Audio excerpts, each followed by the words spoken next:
Okay, I'm going to start talking here as I'm waiting for a couple other participants to join. You will see a chat box on the side. If you're joining this live, then you'll be able to obviously participate in the conversation. If you're looking at this as a recording, then obviously you won't, and you won't be able to see the chat boxes. What I will do is, as the questions come in, I will pose those to you so you can see them. Now, the purpose of today's presentation webinar was to help you work through our assessment called Where Are You? And this is part of a two-part series. 2 weeks ago, we did our first one, which was Who Are You? Based upon a set of entrepreneurial competencies that would say, what are your strengths and weaknesses? What do you like to do? What do you dislike to do? And our idea in small business, as we're building it, is to not force the owner to do things they're not good at, don't want to do, because that never comes out right. Rather, our approach is let's figure out what the owner is very good at, because obviously it's their business. Write their position description first, define their role, and then surround them with people who not only want to do what they don't want to do, but are good at it. And as long as that set of roles have been worked out, then this will be a very effective way of growing your company. So that was the focus 2 weeks ago, and I'd recommend you go to Zoom, and we also put this up on our YouTube site, and you go to our media station, which is growthradio.biz, which, by the way, you can see here on the slide. That will give you the link to YouTube and everything else. So without going into all of that, now what I did is I went back to an old presentation I put together to help explain what is at the guts of the assessment. So one of the things I'll give you is a brief overview of our growth model. It is not proprietary to GrowthWorx, but it's something that we have looked at the literature. We took one of the growth models that in our mind works because it describes what we've been through, both with clients but also our own companies, and we've enhanced it over the years. So I would say that this is kind of our model, but when we talk about it, I'll give the right people credit. And so understand we're going to slide on the screen between two. One is a slide presentation, and I believe I'm going to cover 3 slides from this deck. And if you want this deck, then one of the things you got to do is request it. And then if you request it, I'll send it to you. Now, again, if you're on live, in the chat area, put your request in. If you're listening to this as a recording, then you need to write to us at our website, and all that will be available to you there at Zoom. All right, now, so we did this, I don't know, 5 years ago on how to build winning businesses, and it was based upon our best practices study. And so what we're going to share with you is basically that information. What have we learned over the years that is predictable to say if you were going to build a company, where should you start? And the best practices that and the word I would use is discovered, not invented, not created, but discovered by looking at good companies, because our design approach, our research approach, is that we don't have a model looking for data. We take a look at what is existing and working and work backwards to go, now, is there a model that describes it? So this is where we are here. So then let me go over to the form. Now, if you're taking our assessment, where are you? You've already received the link. You've got a link in an email, more than likely. It was sent to you. And the idea behind this is it's part 2 of a process. Now, I haven't cleaned it out here over the last couple of days, so you can see I already have 4 responses in here, as I'll highlight it. We're not going to look at those responses. Now, this is basically information that you would provide to anybody, okay? And so here we go. Your email address, we give you some background information on this. So what's your name, what's your position, email address, business name, business address, business website, and contact phone. Standard demographics information. This is designed basically to get in touch with you, but also what's important to us is the business website URL, obviously. Sometimes we can glean that off of the email, but I can tell you a lot of companies out there have not made their URL, like growthworx.biz, part of their email, and they've got Bill Eastman at AOL. Trust me, that makes you look bush. We do have some email accounts that are Gmail based, but we use that with existing clients because our platform's on Gmail and it makes life simpler. But if you're touching customers and the name of your company is GrowthWorx, then your email address ought to be BillySmith at GrowthWorx. Now I'm giving you an example there. Now, the next piece of this, you're established, is beginning to set the context to how we're going to look at the data you give us. So first thing we want to know is how many years you've been in business. Now, when we did our research, one of the things that we looked at, like I said, is that we didn't have a theory about how to grow a company and then look for data. We looked at what the data said and then worked backwards to say, well, what model describes what the data is indicating?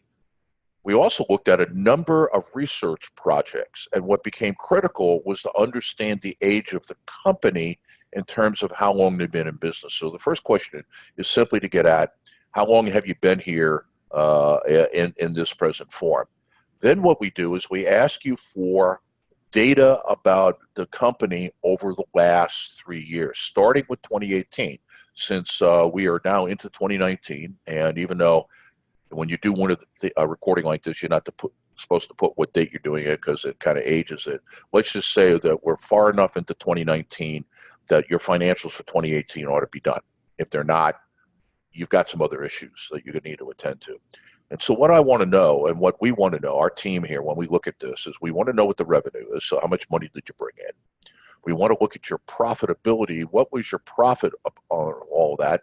So it gives us a final profitability number. Then we want to take a look at the number of full-time employees that you have and the number of seasonal or part-time.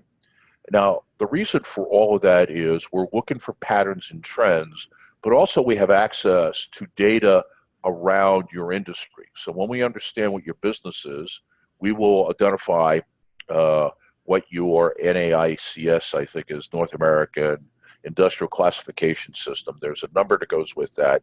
Once we identify the number for it, and we don't ask you for it because you probably don't know it, but once we identify that, then we look at our database to go, how are those numbers comparing to other companies last year at this level of maturity? So you've been in business 10 years. This is your 10th year. How are you looking? That's why we do that data. And again, when we get into the questions around your best practices, it helps us frame it in terms of where are you. We do the same thing with revenue from 2017 and profitability, and we take it all the way down to 2016. We want to know what the track record of the last 3 years are.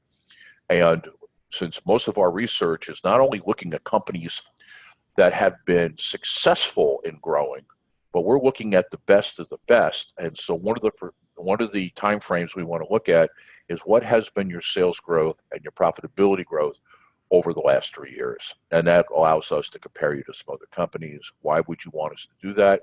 Because you would want us to give you good feedback. If you do nothing else and take the assessment, quality feedback about what you need to do as a business owner. Now, the next piece of this is the business structure. And what we're going to do here is we ask a series of questions so that we could write your organizational chart without ever showing it to you. Now, if you wind up being a client, it gives us a place to start. We'll have an org chart. But this is to give us a sense for how have you structured the business? And because a lot of times the early work that needs to be done in a company that is not performing where it needs to be, or is not growing as quickly as it has the capability of growing, it's all based on infrastructure. Just like if you build a house, what does the foundation look like? A sound foundation allows you to build a pretty nice house. A poor foundation, obviously you understand where that goes. Okay, so we ask you a series of questions. We ask you questions about the ownership, who reports to who, what family members you have involved, and one of the reasons for that is having family members involved in the day-to-day dynamics of the business. It may be good from your perspective as the owner because you have people you can trust. From our perspective, I'm not going to say it's bad. I'm just going to say it's more complex and difficult because your relationship with that individual, which is not based on business, is coming in and it's affecting the operations of the business, and it may be affecting other employees. And we've worked in a lot of family-run businesses. So this is simply a heads up because sometimes we'll look at what's going on and we'll say, gee, this looks kind of abnormal. See, when I show you the growth model, one of the premises of the growth model, which is one of the reasons that we gravitated to it when we first saw it, is that all businesses have problems or issues. If you run a company, you know you never get it right, you never get it perfect. But what you want to do is you want to look at the problems or issues you're currently dealing with, and you want to say to yourself, are they normal or abnormal? Because the abnormal ones are the ones that should have attention first. Abnormal could be, this is a problem that you should have solved a couple phases back, or this is something that you shouldn't be dealing with until you get to that stage, and why you're dealing with it now. And typically, having family members involved in the business raises a number of abnormal issues that have to be dealt with. So that gives us a heads up. The other thing we want to do is we want to take a look at, for example, what departments have you put together in the company and your structure. And like I said, this kind of helps us a little bit in terms of building an org chart. Now, product and service mix. What's critical here is that we want to know basically your three major product or service lines and what percent of your revenue do they produce. And that gives us the ability then to begin to split out, because the survey is going to deal with two specific areas. One is marketing and sales, and the other one is production and service delivery. In other words, we're going to take a look at how internal business operates and how you're marketing and selling. That gives us our initial analysis, and it'll make sense to you when we show you the model. So work on this hard. Get this right. The closer you are to right to these questions, then the better our feedback's going to be. And if we do no work together other than this, you're going to be in a much better position to handle the future than you did before you took the survey. If you wind up being a client of ours and we work together, and really not a client, I see you more as a partner in that we're going to be in the growth of your company together, kind of a shared mutual interest here. I can't do that if I don't understand a lot of these issues. And then we're going to wrap this up with what are your goals? Next 6 to 12 months, 12 to 18, 18 to 24, and then someday. And someday is kind of the blue sky question. Because what we look to do, our approach of working with clients is we do three things. First off, we try to figure out what should we focus on, which is what the body of the assessment is.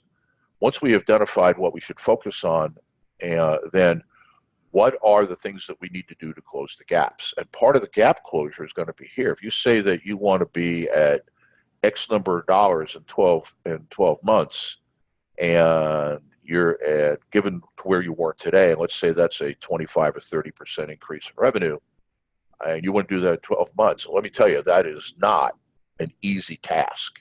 So we want to look at the infrastructure, say, okay, if you want to do that, then the only way you can do that, or here are 2 or 3 options to you. And then kind of the someday is the blue sky, and get us kind of going, okay, now, where are you going to be in 5 to 10 years? And again, answer these as truthfully as you can. Everything is confidential. We're not going to share it with anybody, but this is information we need to know. Now, leverage points. This is another way when I talked about focus, what we're looking for is a leverage point to us is what is the 1 or 2 things that if you did those would have the maximum impact on the business with the minimum amount of investment. And that investment could be money. That investment could be time. It could be energy. But in other words, it's kind of the old story of Archimedes told, the Greek mathematician. And he jokingly said, which is true, he said, if you give me a long enough lever, I could lift the world. And the idea is that if you know where the leverage point is, a little bit of energy can have a huge impact on the company. So if I scroll down, that gets us down into our first series of questions. Now what I'm going to do is I'm going to change the screen. And what I'm going to do on the screen here is I'm going to go over to our PowerPoint presentation, which you saw at the beginning. And what I'm going to do now is take you through some information you need to know.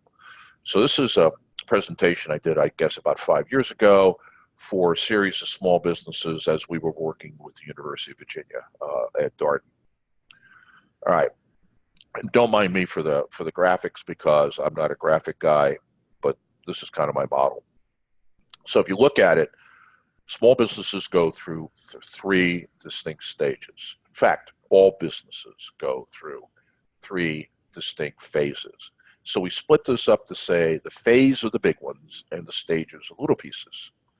So on the performance stage, which is the first one, this is basically accounts for 3 to 4 of the of these stages. So let me talk you through the stages. The first stage here is dream to plan, what we call dream to plan, and that is your pre-startup. That's all the things you do to get the right people together, to get the capital together, to put together a business plan, to get funding, et cetera, where to put the building, get business license. Everything you got to do to start a company. And you got to do that stuff because if you don't do that stuff, you got to get in serious trouble pretty quickly. And so the deal here is that you got to know what it is, and you got this balance of you got to do enough research that you start smart, but on the other hand, you can't get analysis paralysis and the company never starts because you got to run out of capital. We'll talk about those issues a little bit later. So, but that is basically your pre-startup phase. Then you say, okay, doors open, website's up, we go live. And we call this the cash is king stage. In other words, if you think about it, what you're doing technically, this is proof of design. You said that we can create a profitable company that is delivering these products and services to this group of people using these marketing or sales techniques, okay? Well, guess what? Now you're proving it. And the way you prove that is cash. Are you making the sales? Do you have the cash available to you? Now, how do you tell the transition between stage 1 and stage 2 here? Pretty simple. Stage 1, you're not open for business. Stage 2, you're open for business. The goal of stage 2 is sufficient and predictable cash flow. I'll say that again. Sufficient and predictable cash flow. In other words, you have enough money to pay all the bills, including yourself, and enough money to put a little bit aside into retained earnings. Okay, so you have money left over. So you're just not spending it as quickly as it came in. And it's predictable. In other words, you know when it's going to show up, and that gives you the ability to budget. Because if you can't budget, you can't really grow the company because you're going to be in the mode of, all right, at this stage here, I'll only spend money when I get money in. And we call that budget by replacement. And that really doesn't work because it doesn't allow you to take advantage of the opportunities in the marketplace. Then stage 3, and I should be doing this. So here's stage 1, here's stage 2, here's stage 3. Stage 3 is you're there. You've got sufficient and predictable cash flow. Now the question is, and we call this the next act, is what's now? And what you're saying to yourself is when we started the company here, when we were at the dream to plan stage, we thought that X was true. We thought that, in fact, I should have done this. There we are. That's much better. We thought X was true. Then we get out there and sell, and then we realize is that what we thought would sell wasn't selling, or how we thought we were going to sell it wasn't going to sell. And in fact, what came out is that what made you successful is something you hadn't planned to do. That happens to every startup, and I can tell you right now.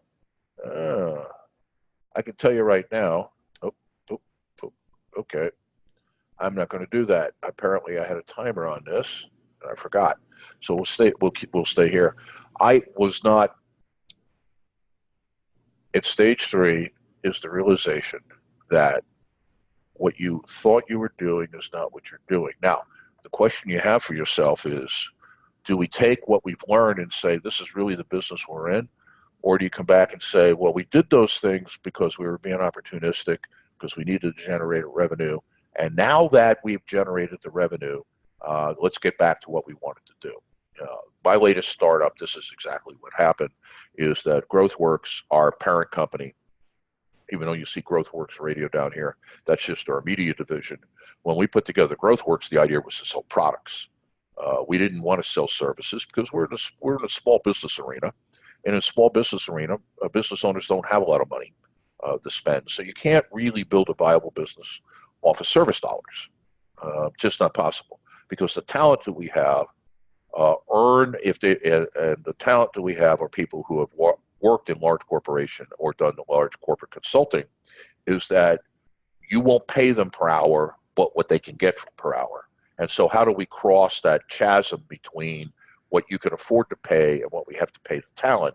And so we went to a product-based model. The challenge that we have is what we learned in Go Live is that we couldn't build a company on a product-based model. We had to build it on a service-based model and figure out how to turn a margin on services when we had this huge disconnect between what you as the business owner can afford to pay and what the talent that we have to pay what they're used to getting, because they have every right to charge what they charge because that's what they're worth. And so we had to work that out, and it was in this act here, the next act. What now is when we figured out how to put together a different blend. This is typically when you build most of your infrastructure in the company. So in the go live stage, this is really a marketing and sales focus. This is really a production and structure focus in the company. Now, the next one, and these here represent the performance. The profit, someplace in here, I couldn't make it that clean, but someplace in here, stage 5, when you become totally profitable is when you optimize the business. And one of the key issues here is that on this one, you've got to make a decision. Do you sell the company, or do you renew it, or do you let the company decay? When you get to the top of your game in this particular loop, you're not going to stay here. So you have two options: sell it or reinvent the company. We operate from the premise that if you don't sell it, you're going to renew the company. And so that's that phase there. So we have a performance with 4 stages, profit with 1 stage, and renewal with 2. Now, let me share this with you before I move on, because I just want to pique your interest. What we do with our clients is that we build a growth to capacity plan. And that's part of what we use the assessment for. And I took the slide out, but I know the math on here. Do you realize if you look at the companies that started from zero, and I'm not talking about the Googles of the world who are well financed. Now, Google got about $150 million from Silicon Valley in its startup phase. I can guarantee you I can turn 150 million into 500 million, no problem. And most of you could probably do the same thing. But our study was of companies that started with zero, the owner taking a mortgage on the house and using their credit cards, and how did they build a $1 billion firm? And what we found was 0 to $1 billion was on 3 paths. Number one is that there were only 4 reinventions, 4 loops. What I mean by 4 loops is 4 of these. They only went through the renewal phase 4 times. 1, 2, 3, 4. And that they were on a path of 6, 8, or 12 years.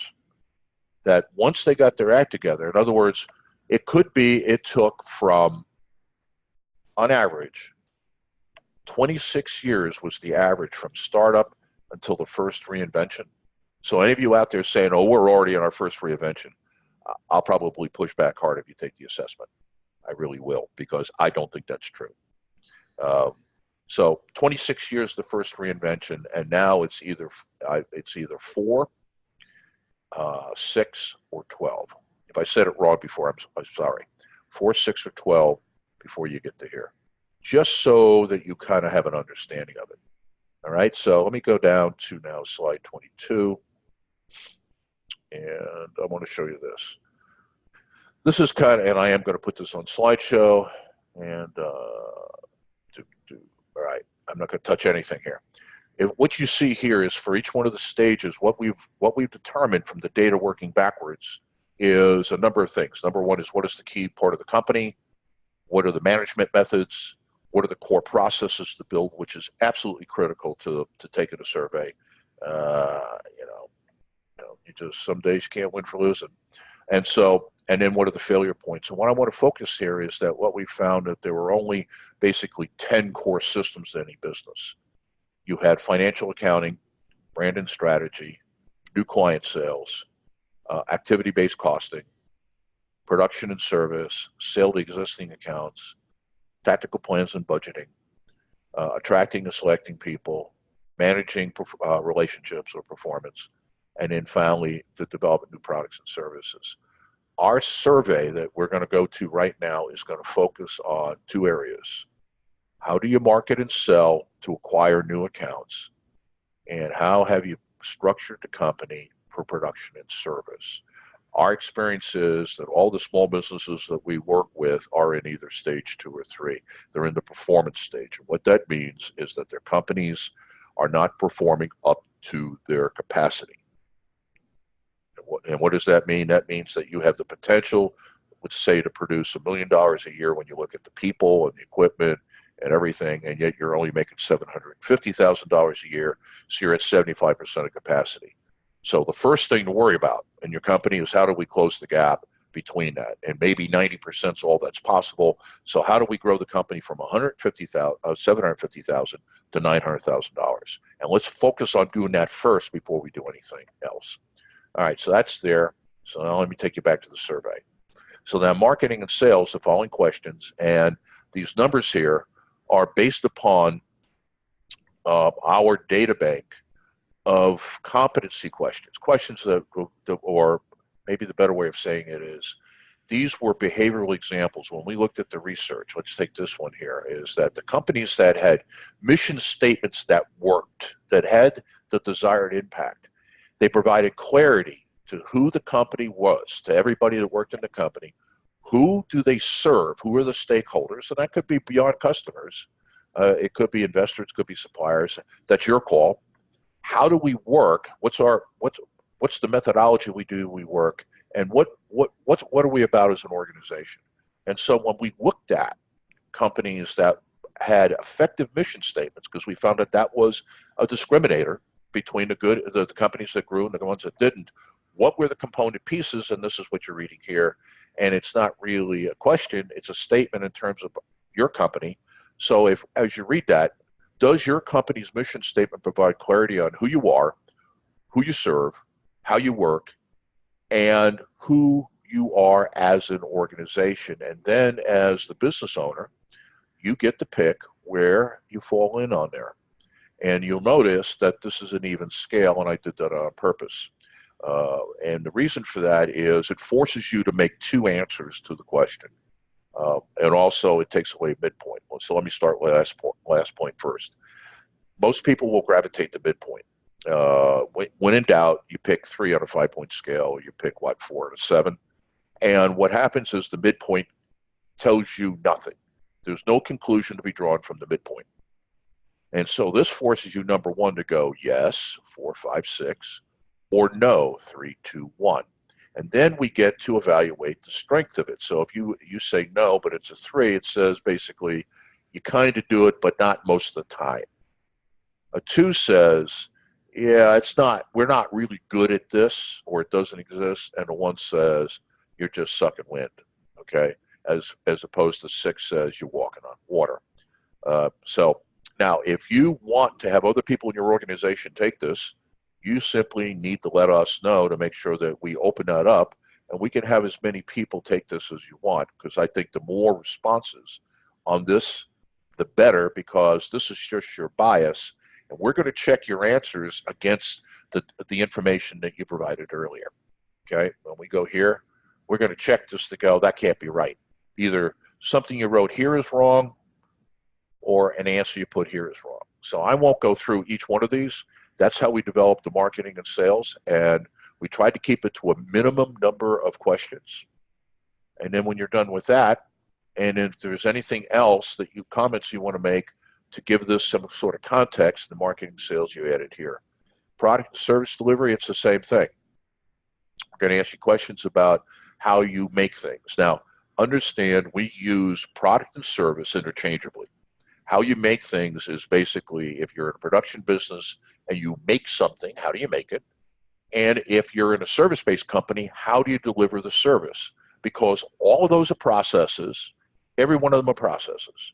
And so all the laws of process management, process control apply. And if you're a client of ours, we'll make that very clear to you. But we got a series of questions here that will help us get a good sense of where you stand on those issues, additional comments, and then you're at the end of the survey.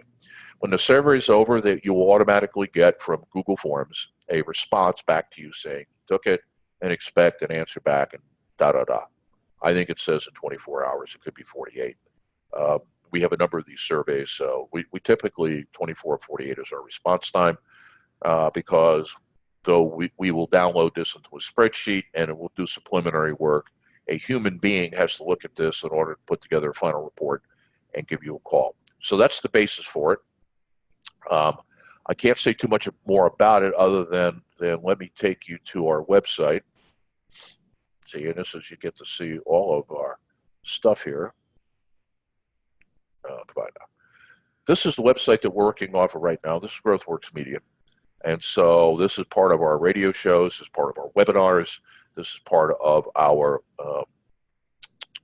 internet radio, and then we have terrestrial radio. So you got a home page. Go ahead. You can look through that. Let me go to the About page. Talks about a little bit about a company, and then talks about all the places that you can go to get some support materials. And that will include where you can go on for YouTube. All right. If you want to listen to any of the shows that we're doing, our Friday, Saturday shows, here you go. And this is the show we did last Friday back, and all you've got to do is basically listen here and download the shows. And our resources over here, this is a news aggregator. If you're interested in a small business news source, you can subscribe to that, and all will happen, you get an email every day with what we've gathered for news, and you can do what you want with it. You have our blog, which I'll hit in a minute, which is where we're working currently on information that we provide to people, and then on our latest products, solutions, and this takes you back to our previous Who Are You assessment. Down here, we've added a couple of presentations, and I would heartily recommend to you economic initiatives. This one right here, download it, because what it'll say is, as a business owner, how do I look at the economy? So that's our information. Let me take you back to the purpose of this presentation was to help you understand and take this assessment. And so if you have any questions, how do you reach us? 844-476-9679. That's 844-476-9679 or 844-GrowthWorx. Thanks for watching, or thanks for listening. And you got any questions on the survey, let us know. Otherwise, take it, and I'm looking forward to speaking with you. Take care.